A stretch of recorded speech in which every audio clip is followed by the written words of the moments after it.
Assalamualaikum warahmatullahi wabarakatuh.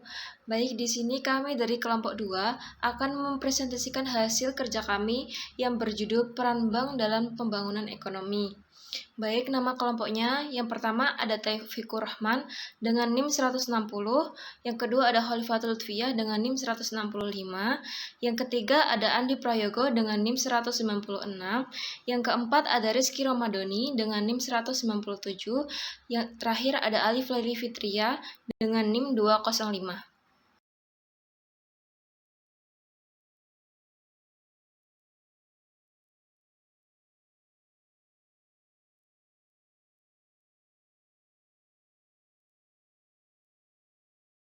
Assalamualaikum warahmatullahi wabarakatuh.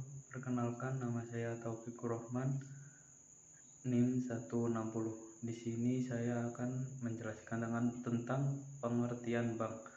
Menurut Undang-Undang Nomor 10 Tahun 1998 tentang perbankan, yakni lembaga usaha yang menghimpun uang dari masyarakat dalam bentuk simpanan, kemudian menyalurkan kembali kepada masyarakat berbentuk kredit atau lainnya, agar taraf hidup masyarakat meningkat.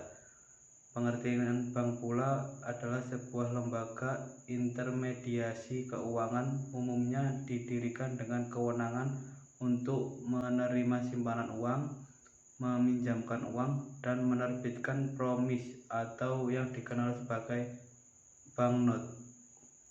Sekian, terima kasih. Wassalamualaikum warahmatullahi wabarakatuh. Pengertian pembangunan ekonomi. Pembangunan ekonomi merupakan proses perubahan menuju perbaikan yang dilakukan secara sadar dan terencana untuk meningkatkan taraf hidup masyarakat.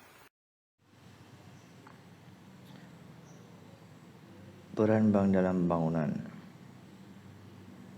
menyalurkan dana kepada masyarakat yang membutuhkan modal usaha melalui usaha mikro, usaha kecil, dan usaha menengah. Dengan disalurkannya dana untuk sektor real masyarakat, maka secara tidak langsung bank berperan menggerakkan roda perekonomian bagi masyarakat. Dengan adanya kesediaan dana, maka pembangunan sarana dan prasarana infrastruktur juga dapat digesa pembangunannya. Bank memiliki peran yang sangat penting dan strategis di dalam menunjang pembangunan ekonomi nasional. Baik, yang pertama, masyarakat melalui usaha mikro, usaha kecil, dan usaha menengah yang membutuhkan bantuan dana untuk modal usaha terbantu dengan kehadiran bank di tengah-tengah masyarakat.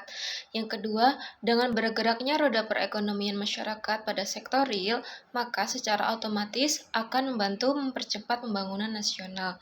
Yang ketiga, pembangunan sarana dan prasarana fisik untuk umum juga terbantu dengan tersedianya dana segar melalui perbankan.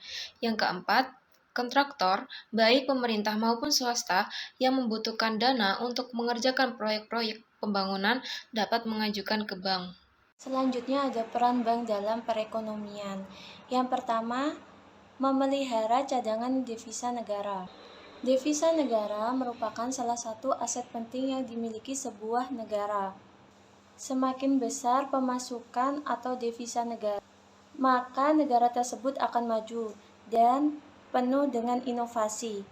Begitu juga sebaliknya, jika devisa rendah, maka kemajuan dan kemakmuran di negara tersebut akan sulit dicapai. Dalam hal ini, peran Bank Indonesia adalah memelihara cadangan devisa yang ada. Yang kedua, sebagai jaringan pengamanan sistem keuangan. Peran ini meliputi penyediaan likuiditas pada saat kondisi normal maupun krisis. Dalam menjalankan peran ini, Bank Indonesia selalu melakukan pertimbangan atas risiko sistemik dan menerapkan persyaratan yang ketat dalam upaya penyediaan likuiditas bagi pihak yang membutuhkan. Yang ketiga, menjaga stabilitas moneter. Yang keempat, mengawasi perbankan. Yang kelima, mengawasi kinerja lembaga keuangan. Menciptakan dan menjaga lembaga keuangan yang sehat dan berkinerja baik menjadi tanggung jawab dan pengawasan Bank Indonesia. fungsi dan peranan dalam mengawasi dan menentukan regulasi yang tepat serta penegakan hukum atas lembaga keuangan berada di bawah kendali Bank Indonesia. Yang keenam, mengatur dan menjaga kelancaran sistem pembayaran. Hal yang sering terjadi adalah gagal bayar pada salah satu pihak, maka akan terjadi sebuah masalah, terutama pada kelancaran sistem pembayaran. Untuk mengatasi hal tersebut serta menjaga kelancaran sistem pembayaran, Bank Indonesia menerapkan suatu mekanisme dan aturan yang mampu mengurangi risiko dalam sistem pembayaran yang cenderung meningkat. Beberapa cara yang ditempuh oleh Bank Indonesia antara lain menerapkan suatu sistem pembayaran yang tersistem yang bersifat real time, yang sering disebut dengan sistem real time gross settlement atau RTGS, yang akan berimbas pada peningkatan keamanan dan kecepatan serta ketepatan sistem pembayaran. Selain itu, Bank Indonesia juga rutin melakukan pengawasan dan melihat serta mengidentifikasi potensi risiko yang ada dalam sistem pembayaran. Yang ketujuh, menciptakan uang giral. Sebagai bank sentral, Bank Indonesia menjadi satu-satunya lembaga yang berhak untuk merancang, membuat, mencetak, dan mengatur peredaran uang. Salah satunya membuat uang giral seperti biljet, giro, dan cek. Untuk masalah pencetakan uang, Bank Indonesia menyesuaikan dengan situasi dan kondisi dalam masyarakat.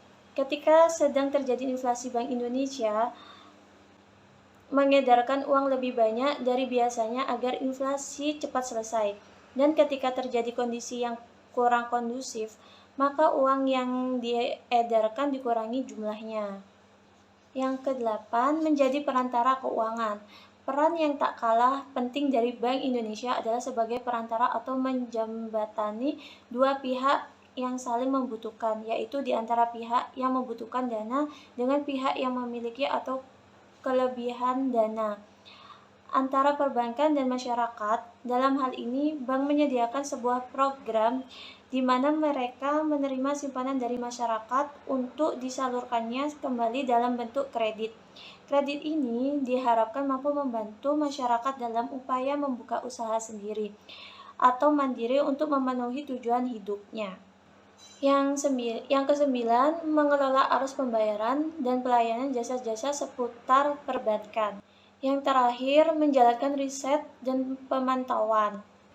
Pemantauan yang dilakukan oleh Bank Indonesia bersifat makroprudensial, sehingga Bank Indonesia bisa memantau dan memonitor kerentanan yang dimiliki oleh sektor keuangan, serta mendeteksi dan mencapai potensi yang tidak diduga yang biasanya berdampak pada stabilitas dan sistem keuangan negara.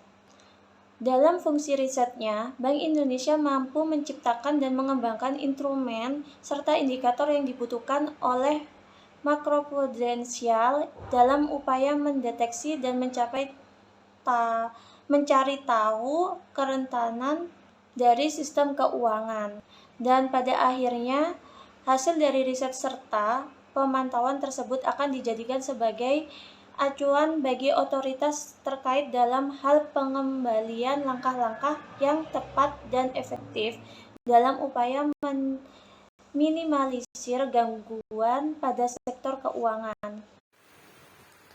Peran bank dalam perekonomian nasional sempat mengalami krisis kepercayaan dengan terjadinya gejolak krisis moneter di tahun 1998.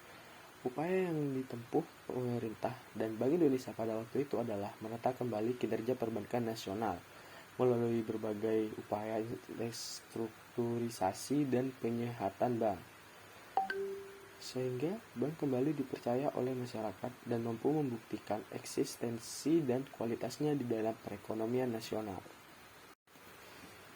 Baik, sekian dari kelompok kami.